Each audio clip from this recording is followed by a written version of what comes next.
suplicar que abran sus Biblias al libro de Proverbios y localicen el pasaje que comenzamos a tratar la semana pasada.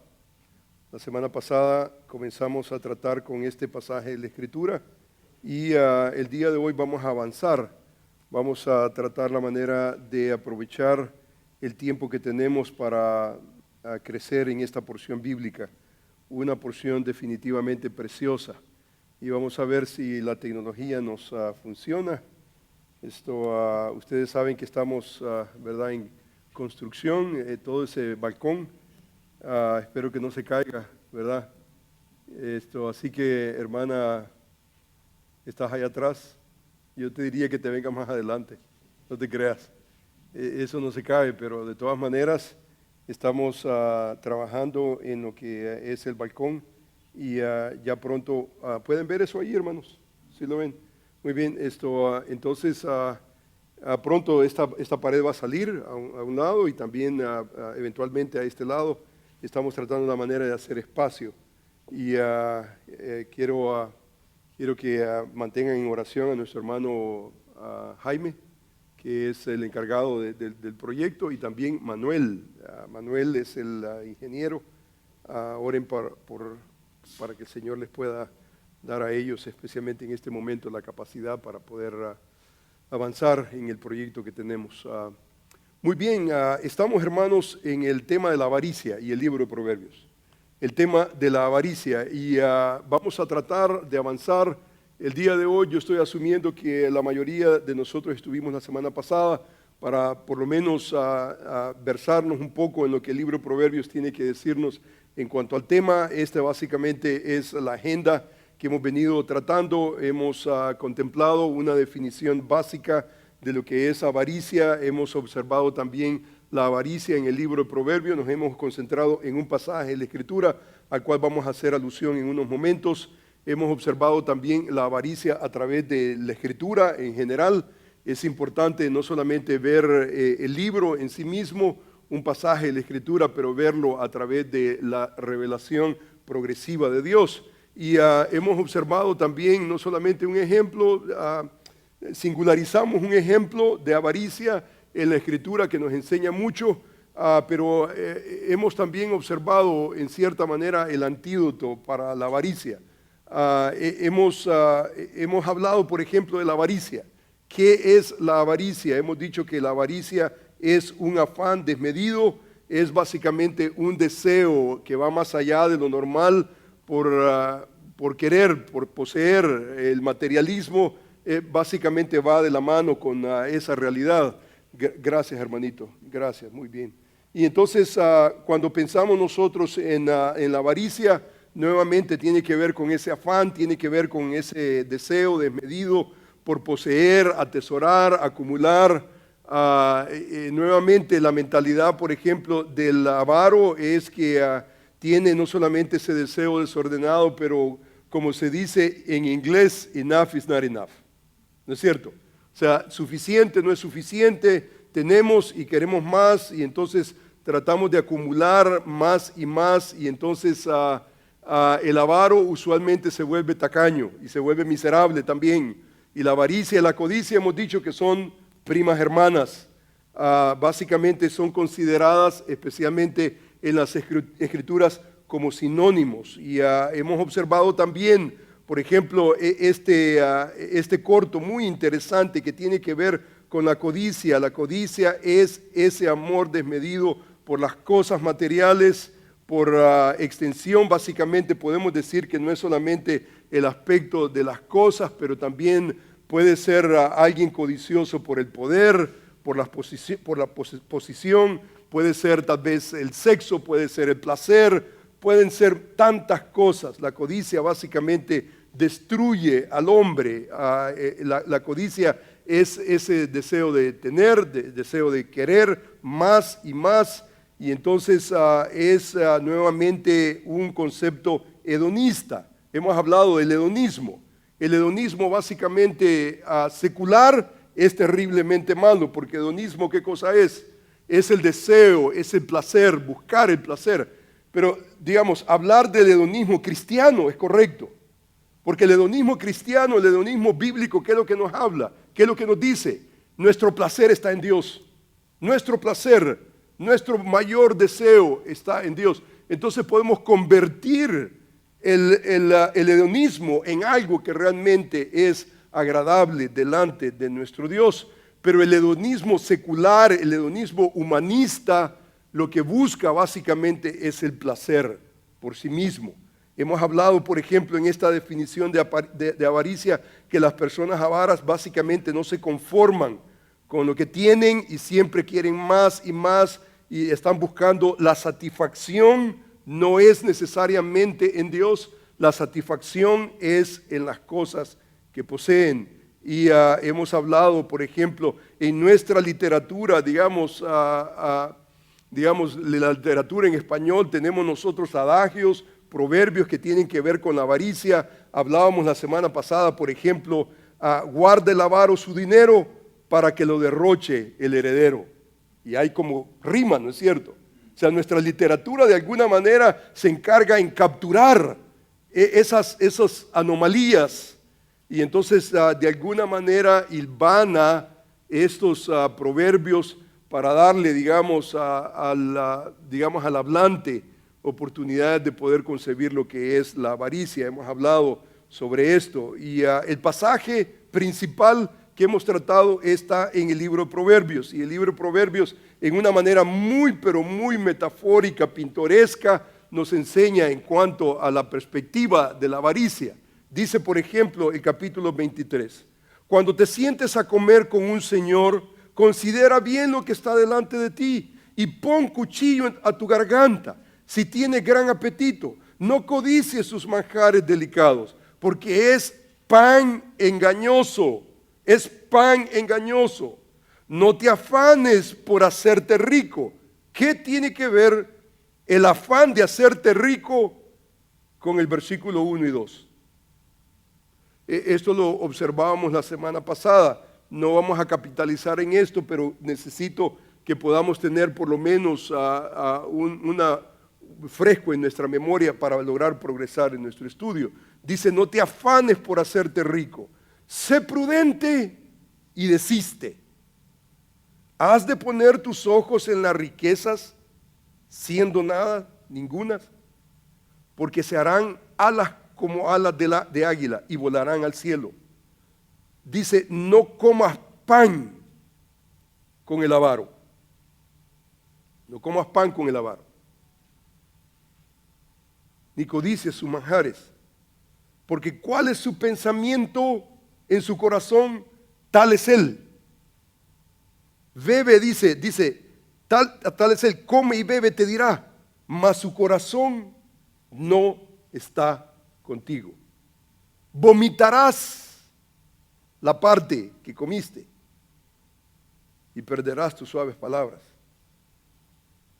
O sea, todo el pasaje, si usted se da cuenta, usualmente lo que hemos observado en nuestra serie, en el libro de Proverbios, que digamos tenemos un proverbio en el capítulo 3, 5, no tenemos un párrafo completo. Todo este párrafo está dominado por el tema de la avaricia. Cuando te sientes a comer, dice, con algún señor, un príncipe, considera lo que está delante de ti.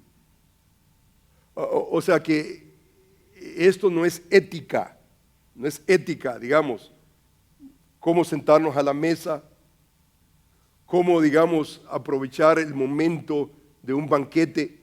La idea del Proverbios no es enseñarte a ti ética, no es enseñarte a ti cómo comportarte alrededor de la mesa, no, absolutamente.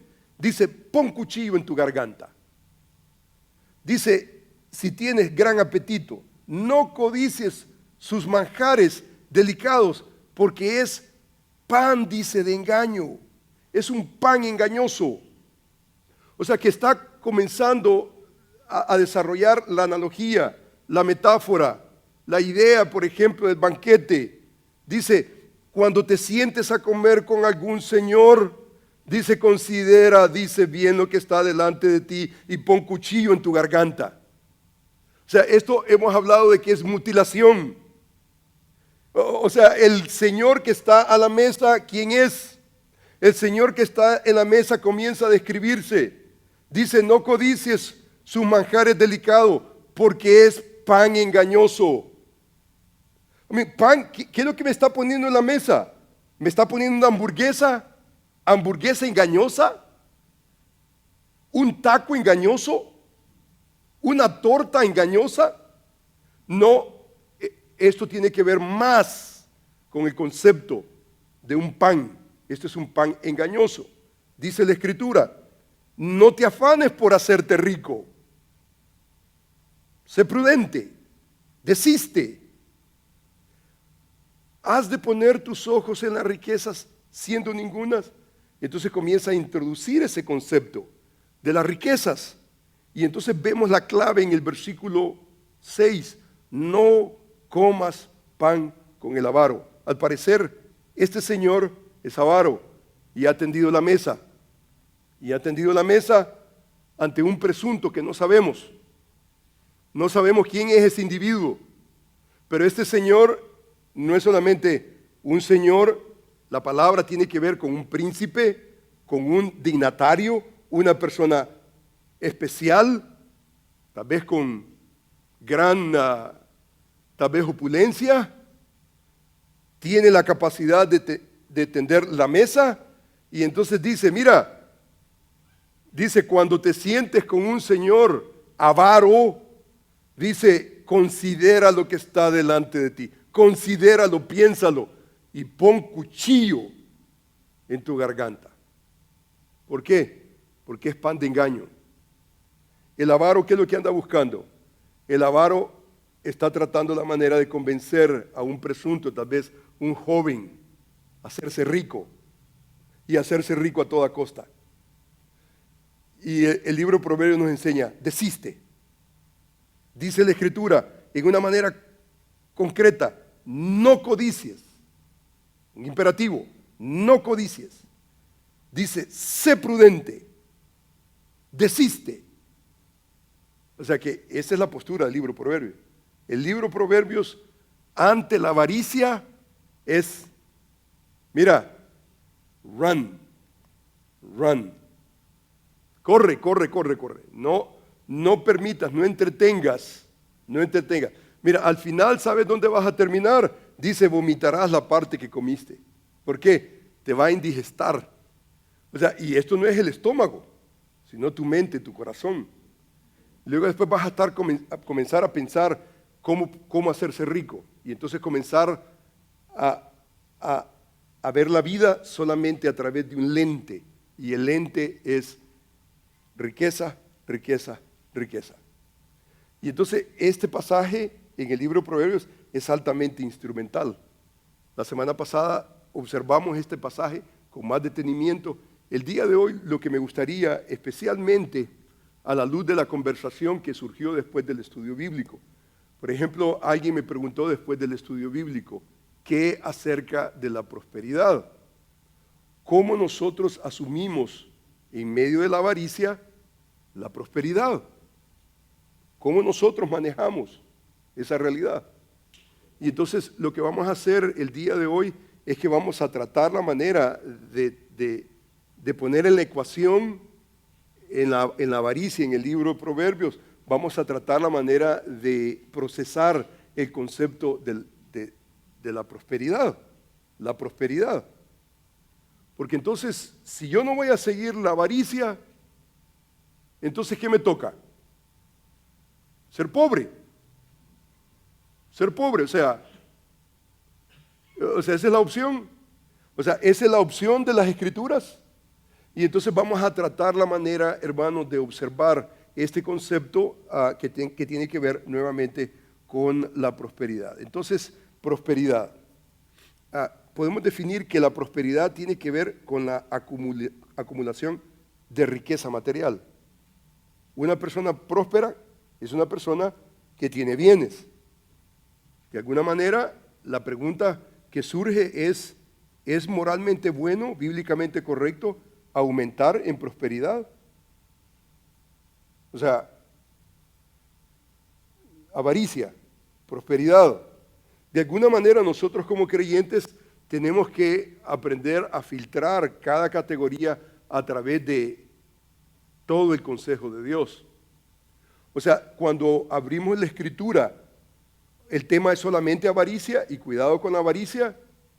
¿O hay otros elementos que necesitamos nosotros considerar que son parte de la vida? Por ejemplo, en el tema de la avaricia, ya que hemos comenzado a entender, debemos de pensar, por ejemplo, en la avaricia y el concepto de prosperidad.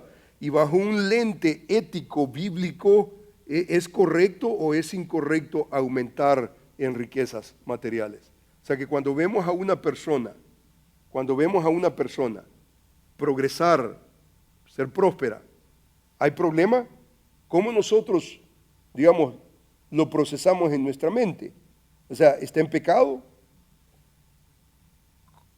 O sea, avaricia es tener, avaricia es progreso, prosperidad.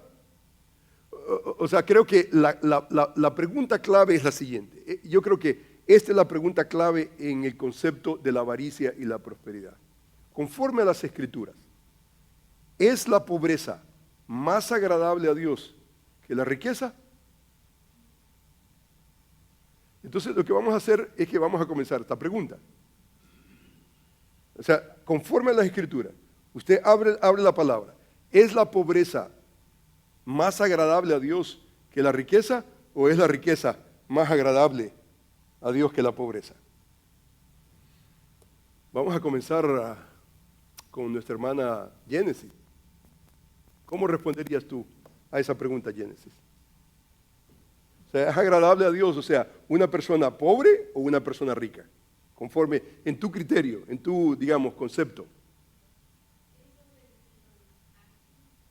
¿Ok? ¿Ok?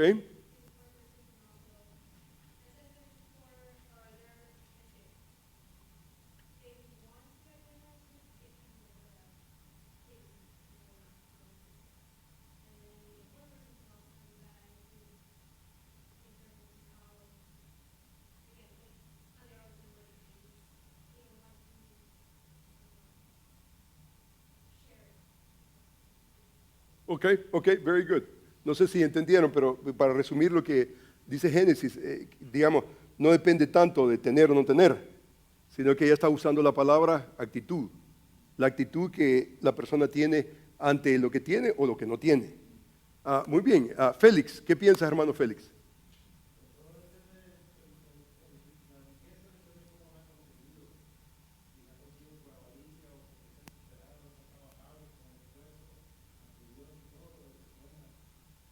Ok, ok, muy bien, muy bien. ¿Alguien más? Ah, hermanita, ¿por qué no nos comparte lo que está pensando en su mente? Hermana Hernández.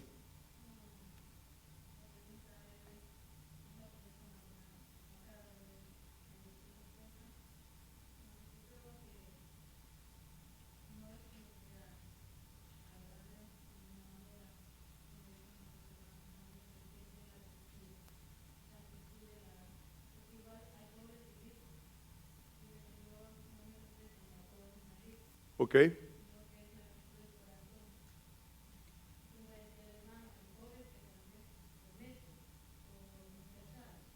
son pobres.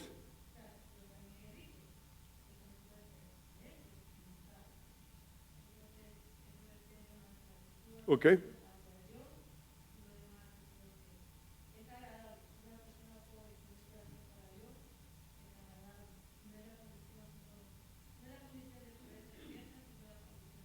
ok, muy bien, excelente. Hermano Jaime, ¿qué piensas?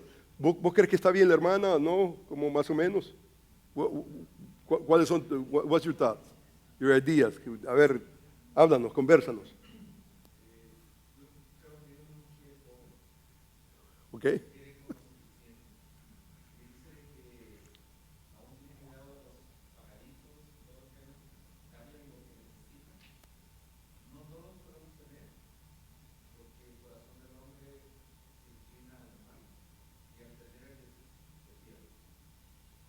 ¿Ok? Ok, entonces el hermano está diciendo, y corrígeme si estoy correcto, hermano Jaime, él dice que él no nos quiere pobres. Ahora, si no nos quiere pobres, entonces, ¿cómo respondería Jaime a esta pregunta? La pregunta dice, ¿es la pobreza más agradable a Dios que la riqueza? ¿Está bien, Jaime, o está mal, o más o menos? Hermano. Bueno, podemos pensar en el caso de Job. Él perdió toda su riqueza. Entonces, parece que en algunos casos sí es la voluntad de que haya pobreza. Ok. Muy bien, no es necesariamente, digamos, en la economía de Dios no es necesariamente que alguien esté pobre es igual un maldito. Ok, muy bien, hermano. Pablo habla acerca de que él sabía vivir en la pobreza, o sea, en la pobreza y también sabía vivir Ok, en la abundancia. he aprendido a vivir humildemente y en abundancia. Ok, Para todos estoy enseñando. muy bien, ese es Filipenses, es primera de Timoteo, que él plasma su corazón, ¿no es cierto? Ok, muy bien, ¿hay alguien más? Muy importante, sí, hermano. Bueno, por experiencia, aquí la pobreza no se está refiriendo a no tener dinero. Sí, a eso nos estamos refiriendo. Sí, Sí, así claro, porque gracias a Dios yo tuve unos padres que desde pequeño me enseñaron cuál era el buen camino. Mas, sin embargo, yo me desvié y viví una vida de pobreza, pero de pobreza espiritual, de pobreza esta por la otra. Pero cuando volví a llegar al Señor, hice una reconciliación, creo ya consciente. genuina, entonces la riqueza vino en mí y la prosperidad me llegó. No porque yo tenga acumulación de dinero o algo así, no, la riqueza en vivir tranquilo y poder servir a los demás. Ya, ok, muy bien. Digamos, para digamos, esclarecer, estamos hablando en este momento, cuando hablamos de avaricia, estamos hablando específicamente conectada con la pobreza o la riqueza material, monetaria, las cosas que nosotros añadimos, digamos, a nuestra vida. No estamos hablando de pobreza necesariamente espiritual, aunque más adelante vamos a ver algo que tiene que ver con esa riqueza espiritual. Pero nuevamente, a la pregunta, ¿es la pobreza más agradable delante de Dios que digamos, que la riqueza o viceversa? Hermana, ¿quiere añadir algo? Go ahead. Sí.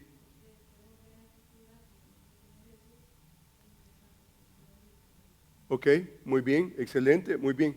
Entonces, digamos, esto es increíblemente importante porque si, digamos, nosotros respondemos, por ejemplo, ¿es la pobreza más agradable a Dios que la riqueza? Si nosotros decimos sí, entonces, ¿qué es lo que estamos diciendo?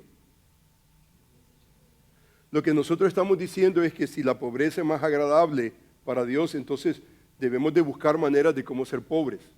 Correcto, porque yo deseo que, ¿me entiende? Que yo quiero estar agradable delante de Dios. Entonces, buscar pobreza a toda costa, ¿verdad? Y entonces, yo creo que no nos tomaría mucho, ¿verdad? No nos tomaría mucho, ¿verdad? Para llegar a esa situación, ¿verdad? Es más, nosotros, digamos, nos reímos, pensamos en esta situación, pero usted se da cuenta que el día de hoy hay sistemas completos, sistemas teológicos que van alrededor de esa realidad. Por ejemplo, en Latinoamérica nació un movimiento que se llama el movimiento de la liberación teológica. El movimiento de la liberación no es teología liberal, sino movimiento de la liberación teológica. Y lo que clama básicamente, este es un movimiento religioso que comenzó con el catolicismo, básicamente sacerdotes, especialmente en Perú, en Argentina, se concentró especialmente en Sudamérica. En Sudamérica se conceptualizó y en Centroamérica se practicó y mucha sangre se derramó, mucha sangre se ha derramado por ese concepto. Y el concepto básicamente de la teología de la liberación es que liberación es liberar al pobre, al pobre. Dios se identifica con el pobre. Hay de alguna manera intrínsecamente algo especial para el pobre. El pobre es el enemigo, el rico es el enemigo, pero el pobre de alguna manera se identifica con Dios. Entonces, si nosotros le preguntáramos a los teólogos de la liberación sobre esta pregunta, no, Dios se identifica con el pobre. Ahora, yo creo que si nosotros abrimos las escrituras, que yo creo que el movimiento de liberación teológica no comienza, su lente hermenéutico no comienza con las escrituras. O sea que las perspectivas bíblicas o las perspectivas de vida no comienzan necesariamente con la Biblia. Comienzan con la experiencia, comienzan con el aspecto político que el pobre está atravesando, y entonces pobrecito el pobre, y entonces de alguna manera el pobre tiene, en virtud de ser pobre, un estatus especial delante de Dios. Ahora, si nosotros leemos las escrituras, no encontramos realmente esa categoría, no la encontramos. Es más, yo creo que una de las cosas que podemos nosotros decir conforme a las escrituras es que no hay ninguna virtud en las escrituras, no hay ninguna virtud en ser pobre, no hay absolutamente ninguna virtud. Es más, el énfasis en la Biblia es básicamente aprender a ser rico delante de Dios, el aspecto espiritual. Pero las escrituras advierten constantemente, están constantemente en el tema, están constantemente advirtiéndonos sobre dos realidades importantes que tienen que ver con la avaricia y la prosperidad. Si usted se da cuenta, lo que yo estoy haciendo acá, no solamente introduciendo el aspecto de la avaricia, pero tratando también el aspecto de la prosperidad. Porque tratar la avaricia tiene que ver con la prosperidad, de alguna manera. Y entonces constantemente en las escrituras encontramos, por ejemplo, que la relación con Dios es más importante que la prosperidad material. ¿Estamos de acuerdo con eso? O sea, leemos las escrituras y entonces nosotros leemos un tenor en las escrituras. Y el tenor es básicamente la relación con Dios, ser rico para con Dios es más importante que ser rico materialmente. O sea que si yo, digamos, voy a invertir mi vida en buscar una cosa sobre la otra cosa, entonces la escritura me enseña, la escritura me motiva, la escritura me exhorta a que yo pueda buscar las cosas que son mejores, y las cosas que son mejores es mi relación con Dios. Pero eso no significa bajo ningún punto de vista que las riquezas intrínsecamente tienen un elemento negativo. No tienen un elemento negativo. O sea que no depende que si tenemos mucho o tenemos poco, no depende de eso, sino depende de nuestro corazón, de nuestra riqueza espiritual delante del Señor. Número 2 es muy importante. Las riquezas en las escrituras conllevan un elemento, es una tendencia, es básicamente un elemento de tentación por buscar más. O sea, el problema que tiene el rico no es necesariamente que tiene riquezas, sino que eso puede abrir la puerta fácilmente a olvidarme de las cosas que son más importantes. ¿Y qué cosas son más importantes? Mi relación con Dios. Es más, si usted observa, por ejemplo, este pasaje de la Escritura. Este es el libro, por ejemplo, de Marcos. Dice este pasaje de la siguiente manera. Dice que se acercó uno de los escribas. Dice, y dice que los había oído disputar. Y entonces dice que le preguntó, ¿cuál es el primer mandamiento de todos? Dice que Jesús le respondió, el primer mandamiento de todos es este. Oye Israel, el Señor nuestro Dios uno es. Dice, amarás al Señor tu Dios con todo tu corazón, con toda tu alma, con toda tu mente, con todas tus fuerzas. Este es el primer mandamiento. Y el segundo, no lo has preguntado, pero aquí te va también. El primero básicamente tiene que ver con ¿qué? Tiene que ver con una relación con ¿quién? Con Dios. Y no es una relación casual, sino es una relación deliberada.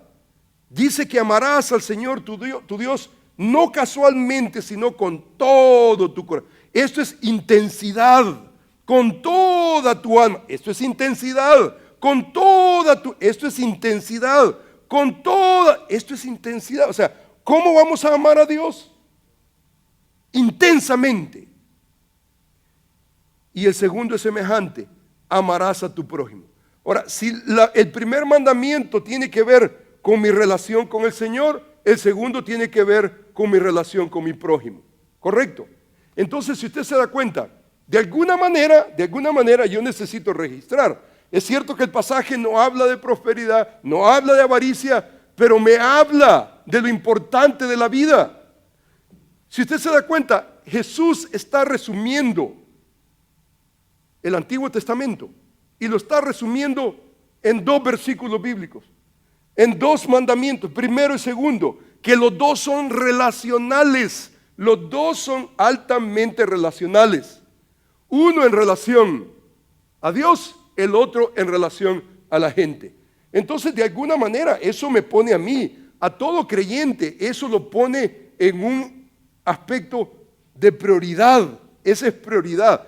O sea, para mí como creyente, al leer las Escrituras, yo me doy cuenta que lo primero no puede ser prosperidad. Si yo busco en primer lugar prosperidad antes que mi relación con Dios, yo ya tengo un problema. Si yo busco, por ejemplo, prosperidad antes que mi relación con mi prójimo, mi esposa, mis hijos, entonces yo ya tengo un problema. Porque ¿qué es lo que me está ofreciendo la Escritura?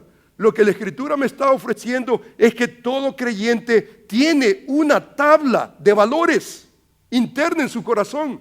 Y no es un hombre esporádico, no es un hombre que, ¿me entiende?, comienza a hacer como le dé la gana. No, tenemos valores y los valores comienzan con nuestro Dios. Y entonces yo no voy a buscar prosperidad y voy a terminar siendo negligente en mi intensidad con Dios. La Escritura me dice no.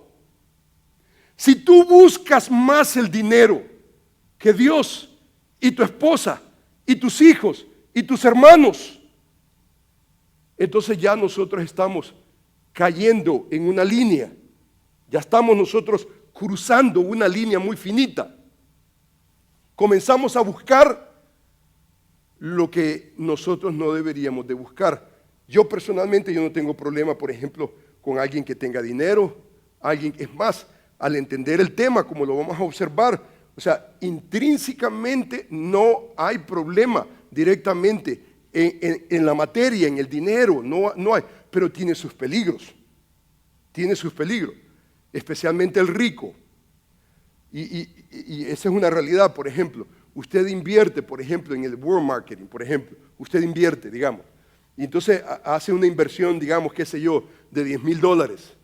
Y entonces hace esa inversión y entonces 3 días después usted vende, digamos, sus stocks. Entonces usted en el proceso hizo $5,000. Me invirtió 10. 50% is not bad, right? ¿Dónde hace usted ese dinero? No en ningún otro lugar. Y entonces, ¿con qué sentimiento usted se queda? Quiere más. El peligro es ese, quiere más y quiere más. Y entonces comienza usted a orientarse y comienza usted a descuidar cosas que usted no quiere descuidar. Esto comienza a poner una preocupación muy especial. Los que han, por ejemplo, estado en ese mundo, por ejemplo, se dan cuenta que antes no veían las noticias de world marketing. ¿Qué me importa a mí?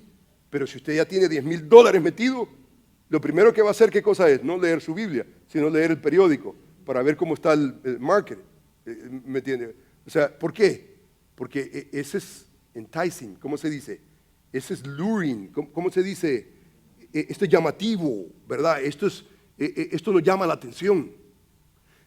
Yo les he contado, por ejemplo, mi primer cuenta de banco que yo abrí en el Bank of America, primer cheque que yo trabajé las primeras 2 semanas, y el primer cheque que me dieron, fui al Bank of America a depositarlo, tener una cuenta, ya tenía una cuenta de banco. Y yo jamás de los jamases había pensado que en esa esquina había un Bank of America. Pero ya tenía yo allí metidito, ¿qué? 500 pesitos. Y entonces cada vez que yo pasaba ahí, yo iba en el carrito viendo que todo estaba bien en el Bank of America. Jamás de los jamases yo había pensado en el Bank of America. ¿Sabe cuándo comencé a pensar en el Bank of America? Cuando tenía los 500 pesos sucios que tenía ahí. Pero ¿por qué? Somos atraídos de alguna manera. Esa es nuestra naturaleza.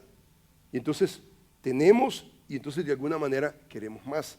Y entonces, esta pregunta es importante. ¿Es posible, me pregunto yo, en todo esto? Y hermano, lo que yo estoy haciendo es mi peregrinaje, con este estudio, mi peregrinaje. ¿Me entiende? ¿Cómo yo trato con todas estas situaciones? Especialmente, yo no quiero ser una persona avara, yo no quiero buscar la avaricia, pero tampoco yo puedo despedir la prosperidad, tampoco. Entonces yo me pregunto, por ejemplo, ¿es posible que una persona sea próspera y mantener una buena relación con Dios y las personas? ¿Es posible? O sea, ¿existe la posibilidad? ¿Ha conocido usted a alguien que mantiene un balance? Que, digamos, apasionadamente busca a Dios. Digamos, una persona muy responsable, digamos, en su hogar, su esposa, sus hijos, pero al mismo tiempo mantiene, digamos, el balance, digamos, de la prosperidad. ¿Existe esa posibilidad? Hermano Raulito, ¿has visto tú a alguien por ahí? ¿Has oído? Ok, has oído, ok, pero nunca has visto a nadie. Ok, muy bien. Hermana Nadia, ¿cómo responderías a la pregunta? ¿Es posible que una persona sea próspera y mantener una buena relación con su Dios y una relación con su prójimo? ¿Es posible eso? ¿Existe esa posibilidad? ¿Cómo ven? ¿Cómo ves, hermano Alex? Ok, muy bien. ¿Te dijo tu esposa o no, verdad?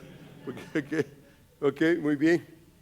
O sea, si usted se pregunta con honestidad, digamos, con honestidad, ¿existe la posibilidad de que una persona pueda ser próspera, pero al mismo tiempo mantener pasión por Dios, por la gente que está a su alrededor? ¿Existiría? Tal vez esa no es la norma, tal vez nos va a costar, ¿no es cierto? Pero cuando nosotros pensamos, nos hacemos esa pregunta, sí, no está muy lejos. Esa no es o sea, cuando Raulito dice que no conoce a nadie, tal vez, ¿verdad? Pero nosotros conocemos gente, yo conozco gente que es próspera y mantiene, digamos, una vida, su vida espiritual es una vida vigorosa, una vida, digamos, apasionada, digamos, una vida que realmente, y no solamente eso, pero busca a su alrededor y ve cómo, ¿me entiende? El Señor puede utilizarlo para poder mejorar la vida de la gente que está a su alrededor. O sea que esta es una posibilidad. Cuando yo pienso, digamos, si yo pienso, respondo a esa pregunta, si existe la posibilidad, entonces me doy cuenta que, digamos, la prosperidad no es necesariamente mala, pero tiene el peligro.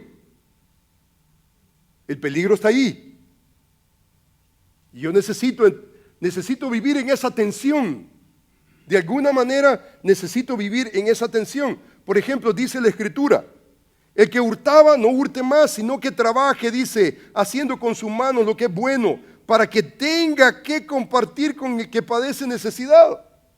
O sea, aquí hay alguien que ha experimentado la conversión genuina, era un ladrón, el que hurtaba no hurte más, sino que lo que dice la Escritura, trabaje, como decía Alex, en una manera honrada, trabaje. Y trabaje no solamente para dar necesidad a los suyos, pero dice la Escritura, para que tenga que compartir con el que padece necesidad. O sea, en otras palabras, no es alguien que está, como dice, chequecito que cae, chequecito que se lo come. No está comiéndose las uñas, no. Es alguien que tiene lo suficiente, no solamente para suplir sus necesidades, pero ver alrededor y decir, ¿cómo yo puedo bendecir a la gente que está a mi alrededor? O sea, esto nosotros lo vemos en las Escrituras. O sea, que el que tenga que compartir con el que tiene, eso tiene que ver con qué. No solamente lo básico, no es una persona pobre, no es un pobre solamente. Es alguien que tiene la capacidad de poder suplir la necesidad de uno que tiene necesidad. Ya esto ya pasa de la necesidad a alguien pudiente, que tiene por lo menos, tal vez no es un rico, el pasaje no lo describe como rico, pero por lo menos tiene algo extra para decir, oh, ok, yo puedo suplir la necesidad de algún hermano que está a mi alrededor. El tenor de la escritura es ese. Mire, por ejemplo, la escritura en el libro de Proverbios. Dice la palabra, honra, dice, a Jehová. ¿Con qué? Con tus bienes y con las primicias de todos tus frutos. Oh, usted se da cuenta, las primicias de todos tus frutos. Cuando usted ve lo que está atrás, el contexto cultural, ¿quién es el que tiene primicias de todos sus frutos? Es un agricultor que trabaja, probablemente tiene su terrenito, y entonces las cosas han progresado, el clima ha favorecido, tiene lo suficiente, y entonces puede venir delante de Dios no con las manos vacías, sino que viene delante de Dios y honra a Dios con sus bienes, con las primicias de todos sus frutos. Dice que serán llenos vuestros graneros con abundancia y vuestros lagares, dice que rebosarán de mosto. O sea que aquí hay abundancia, ¿no es cierto? Y hay una abundancia como resultado ¿de qué? No de desobediencia necesariamente. Ahora, es cierto que este mismo pasaje de la Escritura, los demagogos, falsos maestros, herejes del Evangelio de la Prosperidad, agarran este pasaje de la Escritura y lo despedazan completamente. Pero nosotros no necesitamos despedazarlo.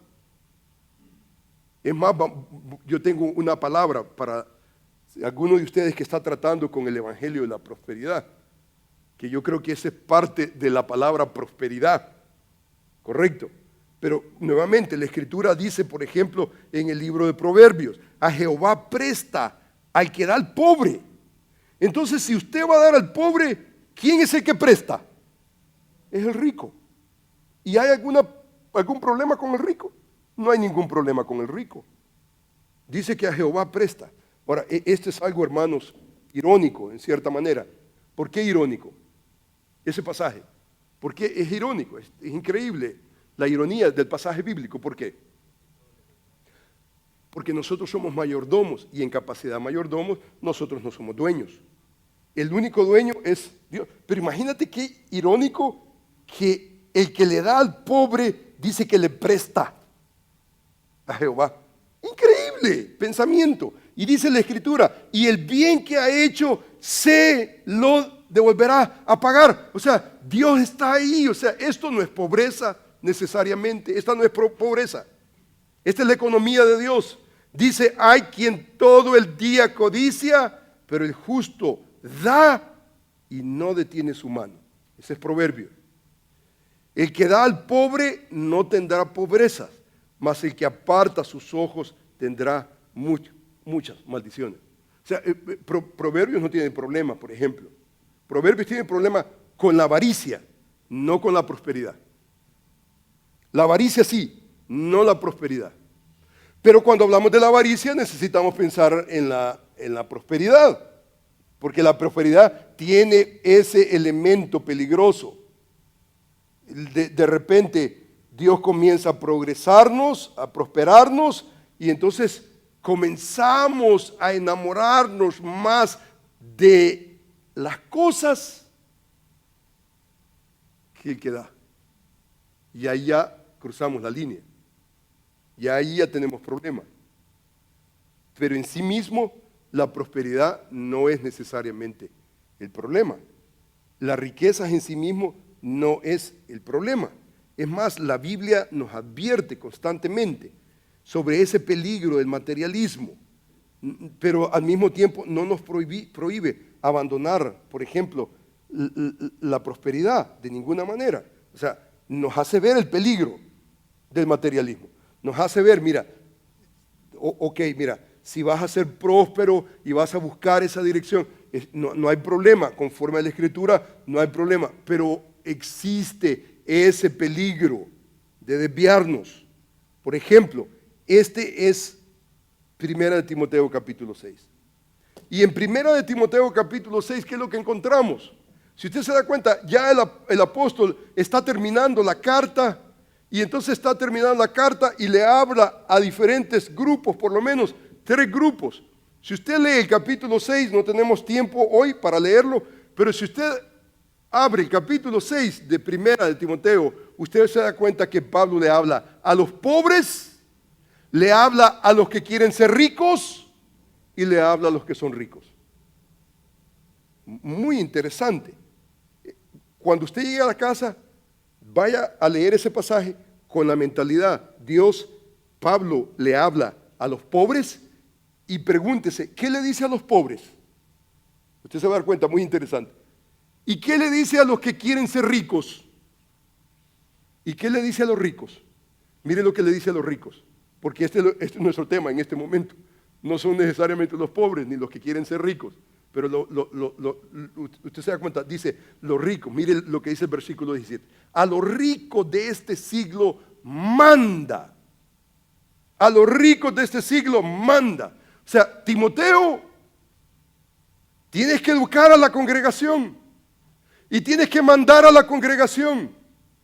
Y entonces, en la congregación, todos son pobres.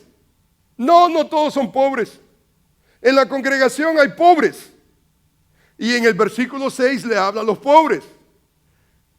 Pero también en la congregación hay algunos que están ahí coqueteando con la avaricia y quieren enriquecerse.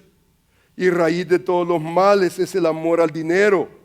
Y entonces habla todo ese argumento. Pero a los ricos no les dice que sean pobres. No les dice renuncien a las riquezas. No les dice ustedes están en pecado porque ustedes son ricos. Absolutamente. Dice a los ricos de este siglo manda. O sea, esto no es un mandamiento para los inconversos fuera de la iglesia. Timoteo no tiene ninguna jurisdicción fuera de la iglesia.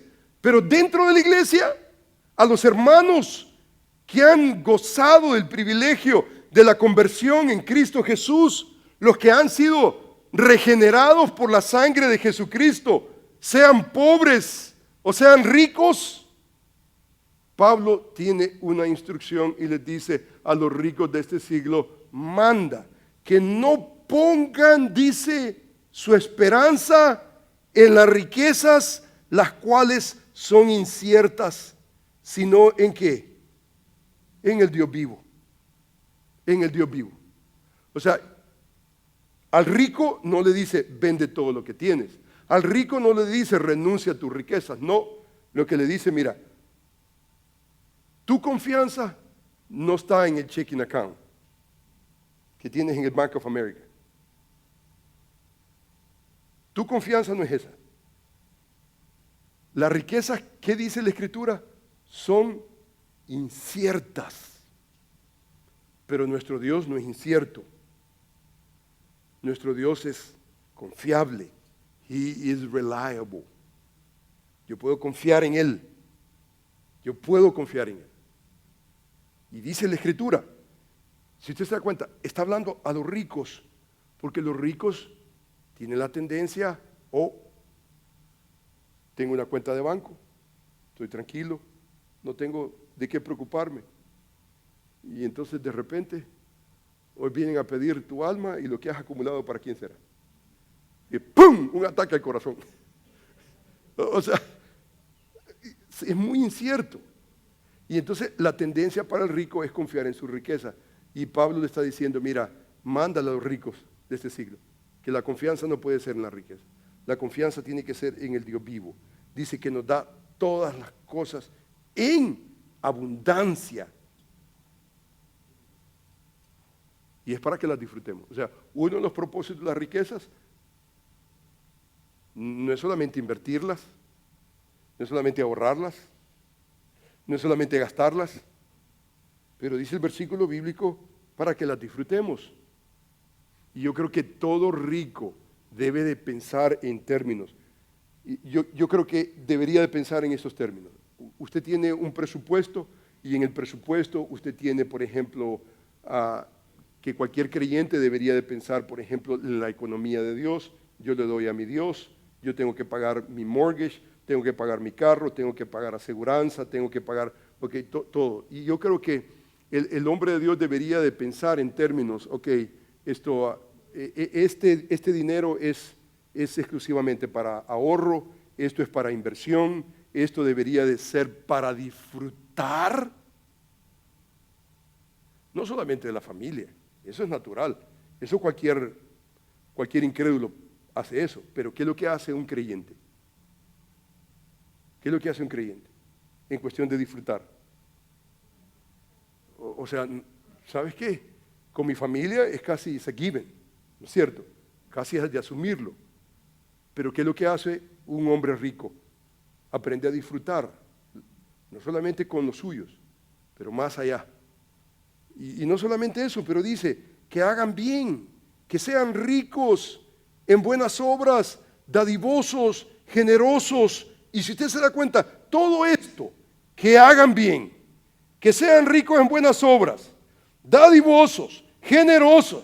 Usted se da cuenta que toda esa línea de argumentación tiene que ver con que el hombre, el rico, no solamente pone su confianza en Dios, no en las riquezas, pero este hombre sabe, aprende a disfrutar.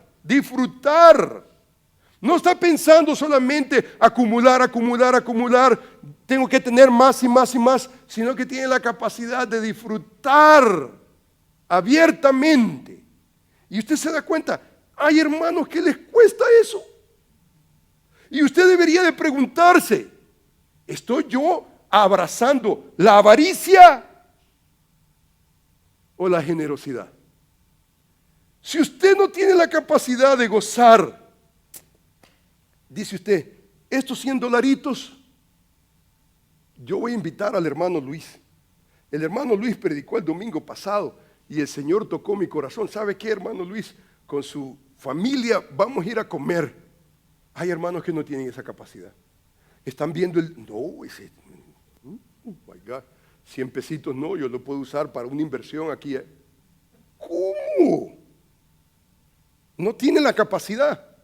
Y yo creo que ahí comienza a notarse si usted tiene reseñas de avaricia en su corazón. ¿Qué es lo que usted hace con la abundancia que Dios le ha dado? Es más, dice el versículo bíblico, que debemos de poner nuestra confianza en el Dios vivo que nos da. ¿Qué es lo que hace Él por naturaleza?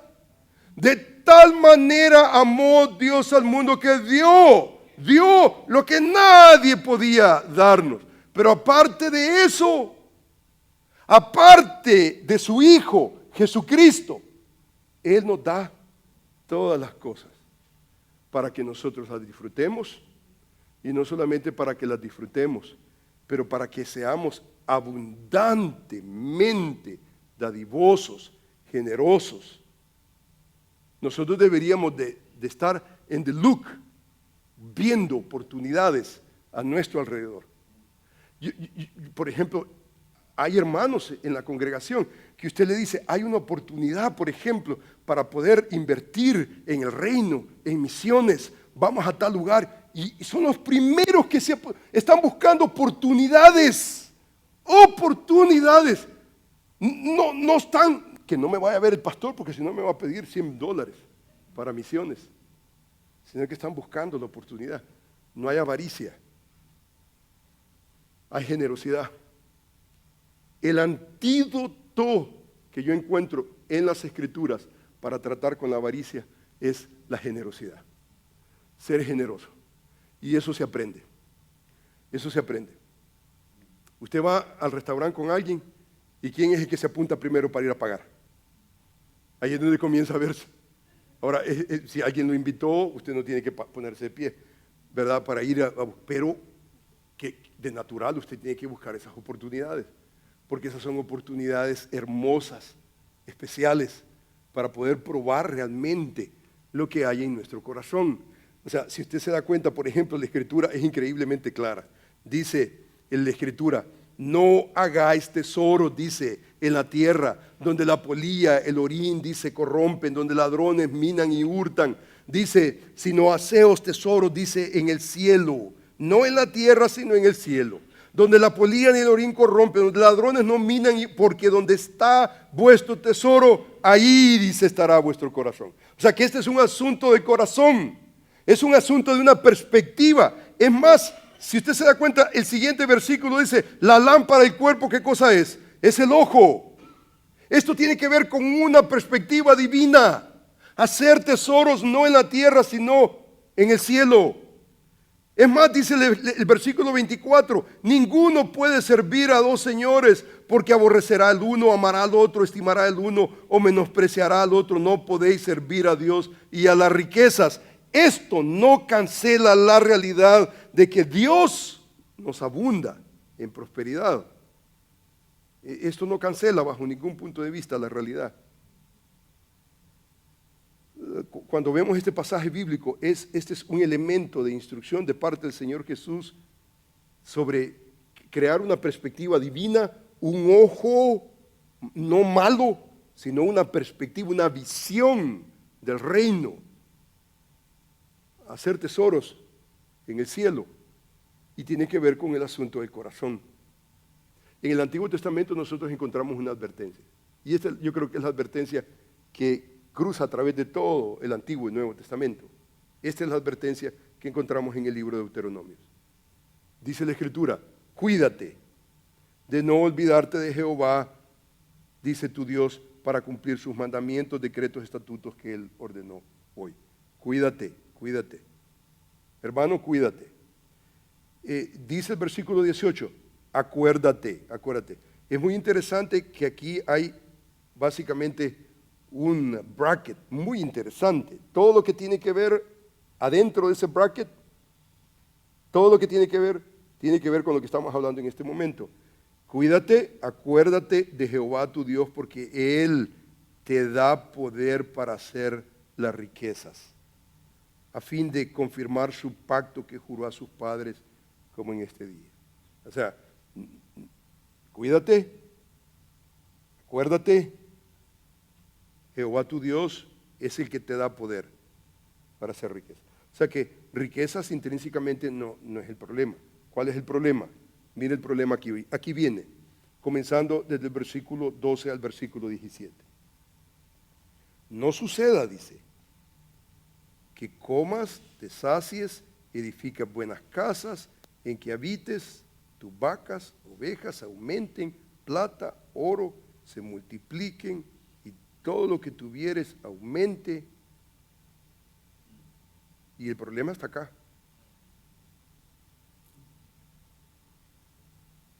Un corazón orgulloso y te olvides. Cuídate, acuérdate. Usted y yo deberíamos dar gracias que el púlpito de Berea es siempre un recordatorio de lo que Dios ha establecido. Hermano, es lo más lindo que nosotros podemos hacer. Lo más lindo que podemos hacer como hombres de Dios es recordar lo que Dios ha establecido. ¿Sabe por qué?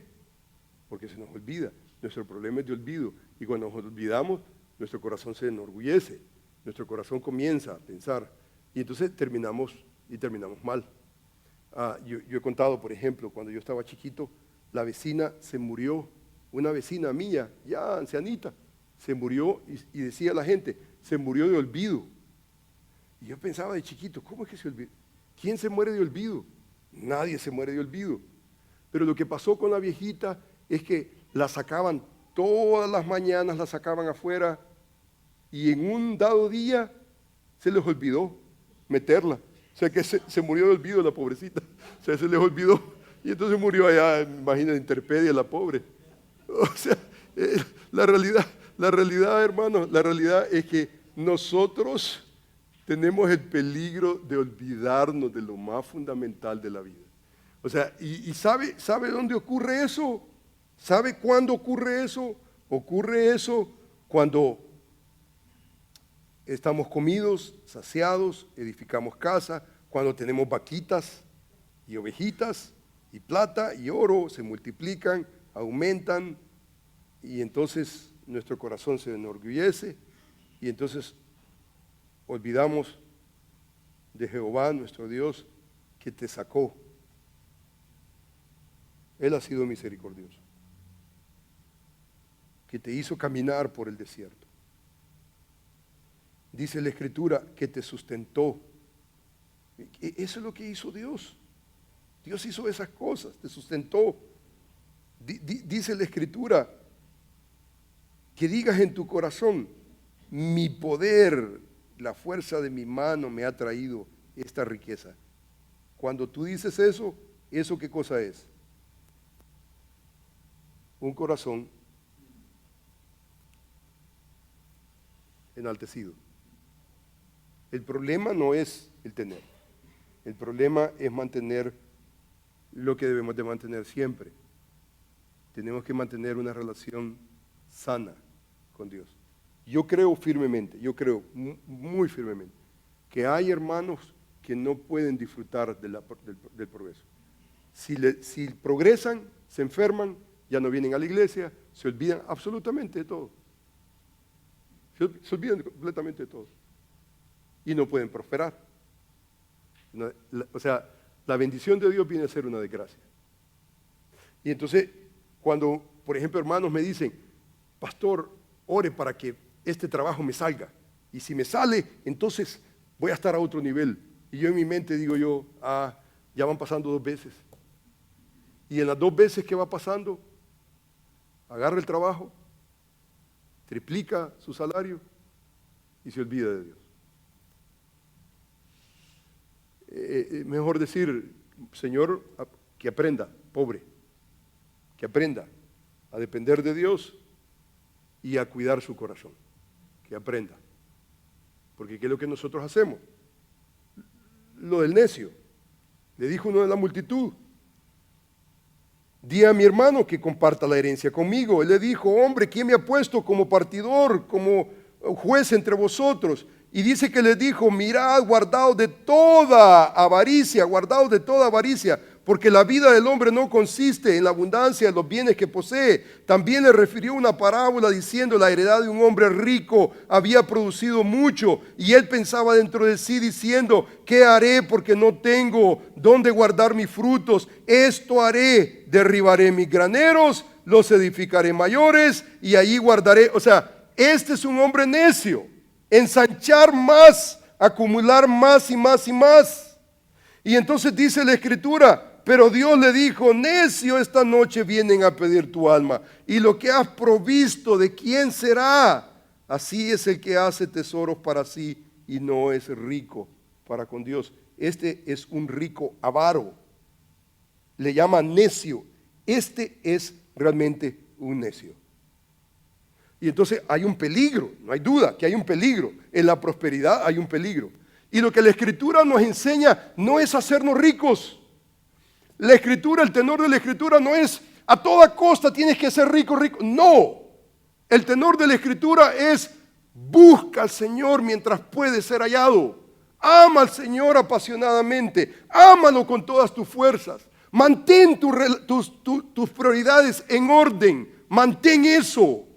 Y entonces, si el Señor desea, el Señor va a ser en conformidad a su voluntad, no en conformidad a tu voluntad. Y eso, hermanos, es el fracaso del movimiento del Evangelio de la prosperidad. Y hermanos, voy a terminar con esto porque ya no tenemos más tiempo. Pero uno de los peligros en nuestros días es la herejía que se llama el Evangelio de la prosperidad, que declaran que si tienes suficiente fe, entonces Dios te va a hacer rico. Y entonces la evidencia bíblica va a una dirección diferente. Por ejemplo, el hermano Gruden, él dice, por ejemplo, Jesús era pobre, Pablo era pobre, Pedro dijo, no tengo ni oro ni plata, no tengo. O sea, entonces si no tenés ni oro ni plata, lo que tengo te doy. Entonces, ¿qué hace eso de Pedro? Era pobre también. Santiago dice, ¿no ha escogido Dios a los pobres de este mundo para que sean ricos en fe? O sea, a los pobres, cuando usted comienza a pensar, hermano, esta es nuestra realidad. Gruden, por ejemplo, concluye en este libro de ética cristiana. Él dice, por lo tanto, debo enfatizar que es contrario a las Escrituras decir que si eres un cristiano fiel, Dios te hará rico. A menudo no lo hará. Ese no es el orden de Dios. Por ejemplo, Kenneth Copeland. uno de los líderes más predominantes en el movimiento carismático del Evangelio de la Prosperidad, él dice, por ejemplo, Jesús cargó con la maldición de la ley a favor nuestro. En consecuencia, no hay razón que viva bajo la maldición de la ley. No hay razón que vivas en pobreza en ninguna clase. ¿Cómo él relaciona el pacto de Dios con la pobreza? Tiene que ser diabólico completamente para que él pueda relacionar la pobreza con los pactos de Dios. Pero Copeland dice, puesto que el pacto de Dios ha sido establecido y la prosperidad es una provisión de este pacto, necesitas darte cuenta de que la prosperidad es parte, dice, y te pertenece ahora. Debes darte cuenta de que es la voluntad de Dios que prosperes. Hermano, eso es diabólico. Esto, dice, está disponible a ti y francamente sería estúpido, dice él, de tu parte no participar en él. Debes darte cuenta de que la prosperidad es la voluntad de Dios para ti. Hermano, esa es una herejía. Hay 3 razones por lo menos, hermanos, importantes. Número 1, hermanos, no hay promesa alguna, ni una promesa en el Nuevo Testamento para los creyentes, ningún versículo de la Escritura que provee que Dios en el momento en que tú crees te hará rico. No hay un pasaje de la Escritura. Por lo contrario, encontramos promesas que Dios proveerá para las necesidades de su pueblo, seas pobre o seas rico. Número 2, el Nuevo Testamento, hermanos, nunca presenta a las personas pobres o las personas ricas como una virtud en especial. Es más, lo que nosotros encontramos en el Nuevo Testamento es que en momentos hay hombres pobres, como Jesús, como Pablo, como Pedro, pobres, pero ellos son ejemplo de fe. Son pobres, pero son ejemplo de fe. Mientras que el mensaje de la prosperidad le dice a la gente, es la voluntad de Dios que prosperes. Es la voluntad de Dios que tú no seas estúpido, sino que tú participes en la riqueza, en la abundancia. Y el Nuevo Testamento tiene un mensaje diferente. En varios ejemplos nosotros encontramos que la obediencia es lo que Dios busca en el hombre, no la riqueza bajo ningún punto de vista. Número 3, el Nuevo Testamento nos enseña a buscar no la prosperidad, sino buscar a Dios apasionadamente, no la prosperidad. O sea, nos advierte más de los peligros que hay de la prosperidad, al punto que yo creo firmemente, hermano, que si Dios le va a dar a usted, por ejemplo, usted tiene una compañía y hace $100,000 al mes, y de repente, por un ingenio que usted tuvo, usted mueve la compañía de $100,000 a $1 millón en cuestión de una decisión que usted hizo estratégica, y ya usted está ganando no $100,000, sino $1 millón. Yo le digo a esa persona, cuide su corazón. El tenor del Nuevo Testamento es, cuida tu corazón en la prosperidad. Nos advierte los peligros que hay con la prosperidad. Los defensores, por ejemplo, del Evangelio de la prosperidad enseñan que las personas deben de buscar la prosperidad a toda costa. Es más, no buscas la prosperidad, eres un hombre sin fe. La Escritura nos enseña esto, y termino con esto. Pero gran ganancia es la piedad acompañada de contentamiento, porque nada hemos traído a este mundo, y sin duda nada podemos sacar. Así que teniendo sustento y abrigo, estemos contentos con esto. Sustento y abrigo no tienes para dar a suplir necesidad de otros, ¿no? Estás en lo básico. Eres un pobre. Este es un pobre. Tiene sustento y abrigo nada más. Y la Escritura nos enseña no a buscar la prosperidad, no volvernos locos por la prosperidad. Estemos contentos con esto, porque los que quieren enriquecerse caen en tentación y lazo, y en muchas codicias necias y dañosas que hunden a los hombres en destrucción, porque raíz de todos los males es el amor No el dinero, el amor al dinero, el cual codiciándolo algunos se extraviaron de la fe. Ese es un peligro. Ese es un peligro. Entonces, de mi parte yo le digo al Señor, Señor, si tú me vas a dar, si tú vas a mover mi compañía de $100,000 a $1,000,000, Señor, si ese va a ser el caso, trata con mi corazón, aumenta mi fe, fortaléceme. Y entonces, esto yo creo que debería de ser, si aumentamos nosotros nuestra prosperidad, deberíamos de aumentar nosotros nuestra estabilidad espiritual, emocional, delante de nuestro Dios. Aquí no se trata de volvernos locos en la avaricia, absolutamente no. O sea, venderle el alma al diablo por tener el sueño americano, absolutamente. Y el problema, hermanos, es que el pueblo hispano hoy en día está sufriendo. Usted se da cuenta, el anglosajón aquí en los Estados Unidos de generaciones se ha dado cuenta que eso es a dead end, no lo lleva a ninguna parte. Pero el hispano que viene con la mentalidad que el dinero crece en los árboles acá, viene con la mentalidad, ¿me entiende?, de querer y vende toda su vida completamente. Se da a un sueño vacío, emptiness, completamente. Se queda después de 50 años con las manos vacías. La Escritura nos enseña contentamiento. La Escritura nos enseña, si Dios te bendice, gloria al Señor. Está bien, no tenemos ningún problema con eso. Si Dios te da prosperidad, no tenemos ningún problema con eso. Pero cuida tu corazón. Cuida tu corazón. Hay vaquitas, hay chivitos, hay caballitos, hay, ¿me entiende?, oro y todo eso. Y ten cuidado, eso puede entorpecer tu perspectiva divina de la vida. Esta semana orábamos por un hermano, por ejemplo, que está haciendo su licencia. Yo digo, para mí eso es muy importante. El hermano agarra esa licencia, entonces entra a otro nivel, digamos, laboral, increíble. Puertas se van a abrir. Pero mi oración, oraba con el hermano, no solamente que él tenga la capacidad, digamos, de poder progresar, pero que él tenga la capacidad de poder venir delante del Señor y abrir su corazón delante del Señor y crecer en los caminos del Señor. De lo contrario, esta prosperidad puede ser un peligro. Lo que nosotros debemos de enfocarnos y lo que debemos de gravitar es amar al Señor apasionadamente sobre todas las cosas y ser diligentes en las oportunidades que Dios nos dé. Vamos a orar, hermanos, y nos vamos a despedir. Amantísimo Padre, quiero darte las gracias, Señor, por la oportunidad que nos das de venir delante de ti, Señor, a leer tu palabra, Señor, ser instruidos por ella. Señor, yo te agradezco por el libro Proverbios, Señor, que nos enseña cosas tan, pero tan lindas, Señor, sobre la avaricia. Increíble tema, la avaricia. Y Proverbios trata ese tema, porque es un libro de sabiduría que nos enseña cómo vivir.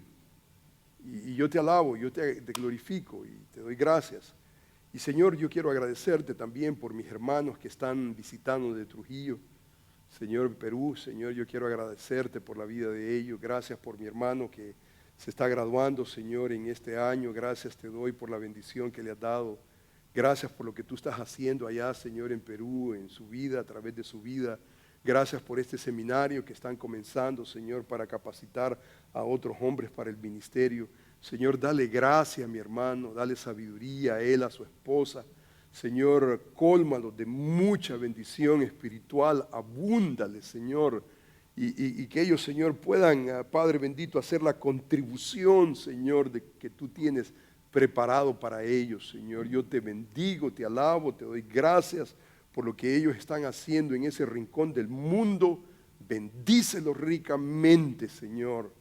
Y gracias, Señor, te damos porque pueden estar con nosotros. Y es un gozo enorme poder, Padre bendito, estrechar nuestros corazones, tener, Señor, este acercamiento delante de ti. Alabamos tu precioso nombre. Señor, quiero aprovechar esta oportunidad y rogar, Señor, por Paula, Señor, que está bastante delicadita, Señor, bendícela a ella. Bendice a Michelle también, Señor. Ruego, Padre bendito, por Gavino, para que tú, Señor, le des a mi hermano la capacidad de poder, Señor, ministrar a los suyos. Señor, alabamos tu precioso nombre. Gracias te damos porque eres increíblemente bueno. Abunda, Señor, en maneras especiales. Queremos, Señor, alabar tu nombre. Te bendecimos, Señor, en el nombre de Jesús, Señor, y para tu gloria, Padre. Amén.